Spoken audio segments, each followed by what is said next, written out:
بسم اللہ الرحمن الرحیم۔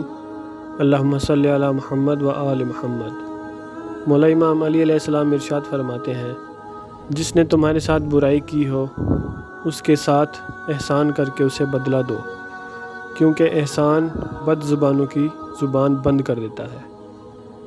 مولا امام جعفر صادق علیہ السلام ارشاد فرماتے ہیں کہ 5 آدمیوں کو نیند نہیں آتی۔ پہلا، جو کسی کے قتل کا ارادہ رکھتا ہو۔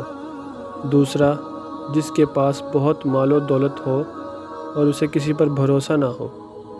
تیسرا، جس نے لوگوں سے بہت سی جھوٹی باتیں کہی ہوں اور لوگوں پر جھوٹے الزام لگائے ہوں۔ چوتھا، جس کی ذمہ داری زیادہ ہو لیکن اس کے پاس دینے کے لیے کچھ نہ ہو۔ اور پانچواں، جو کسی کے عشق میں مبتلا ہو اور جدائی سے ڈرتا ہو۔ اللہم صلی علی محمد و آل محمد۔ ویڈیو اچھی لگے تو لائک اور سبسکرائب ضرور کریں۔